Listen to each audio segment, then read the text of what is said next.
భీష్ముడి చివరి మాటలు ధర్మం, ధర్మ కర్తవ్యం, రాజ విధులు, ఆధ్యాత్మిక జ్ఞానం మరియు యుధిష్ఠిరునికి తన బాణాల మంచంపై ఉన్నప్పుడు సర్వోన్నత వ్యక్తి యొక్క స్వభావంపై సమగ్రమైన ఉపన్యాసం.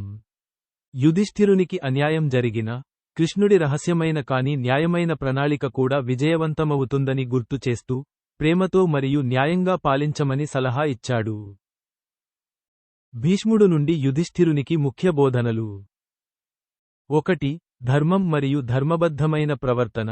ఎదురయ్యే సవాళ్లతో సంబంధం లేకుండా ధర్మబద్ధమైన ప్రవర్తన మరియు ఒకరి విధులకు కట్టుబడి ఉండటం యొక్క ప్రాముఖ్యతను భీష్ముడు నొక్కి చెప్పాడు.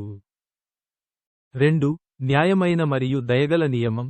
ప్రజలకు నిస్వార్థ సేవ యొక్క ప్రాముఖ్యతను నొక్కి చెబుతూ, న్యాయంగా మరియు కరుణతో తన రాజ్యాన్ని ఎలా పాలించాలో అతను యుధిష్ఠిరునికి మార్గనిర్దేశం చేశాడు.